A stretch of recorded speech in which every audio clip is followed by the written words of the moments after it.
ಹಾಸನದಲ್ಲಿ ದೇವೇಗೌಡರು ಕಣ್ಣೀರನ್ನ ಹಾಕಿದ್ರು. ಅದಕ್ಕೆ ಡಿ.ಕೆ. ಶಿವಕುಮಾರ್ ಅವರು ವ್ಯಂಗ್ಯವಾಡಿದ್ದಾರೆ. ಹೇಗೆ? ದೇವೇಗೌಡರು ಕಣ್ಣೀರು ಹಾಕುವ ಪರಿಸ್ಥಿತಿ ಏನಿಲ್ಲ, ಅವರ ಹತ್ರ ಹೇಳಲು ಯಾವ ಕೊಡುಗೆನೂ ಇಲ್ಲ, ಹಾಗಾಗಿ ಕಣ್ಣೀರು ಹಾಕ್ತಾರೆ. ದೇವೇಗೌಡರನ್ನ ಸಿಎಂ ಮಾಡಿದ್ದು ಹಾಸನದವರಲ್ಲ, ಬೆಂಗಳೂರು ಗ್ರಾಮಾಂತರದ ಜನ. ಅವರು ರಾಜಕಾರಣ ಮಾಡಲಿ, ಪ್ರಚಾರ ಮಾಡಲಿ, ತಪ್ಪೇನಿಲ್ಲ. ಕೋವಿಡ್ ಸಮಯದಲ್ಲಿ ಹೆಣ ಹೊರೋದಕ್ಕೆ ಯಾರೂ ಬರಲಿಲ್ಲ. ಈಗ ಚುನಾವಣೆ ಅಲ್ವಾ, ದಿನ ಬರ್ತಾರೆ, ಬರಲಿ ಅಂತ ಡಿ.ಕೆ. ಶಿವಕುಮಾರ್ ಅವರು ವ್ಯಂಗ್ಯವಾಡಿದ್ದಾರೆ.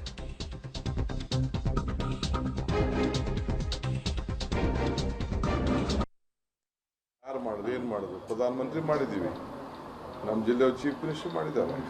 ಹಾಸನದವ್ರು ಮಾಡಿಲ್ಲ ಚೀಫ್ ಮಿನಿಸ್ಟರ್. ಬೆಂಗಳೂರು ಗ್ರಾಮಾಂತರ ಜಿಲ್ಲೆ, ರಾಮನಗರ ಜಿಲ್ಲೆಯವರು ಮಾಡಿದ್ದಾರೆ.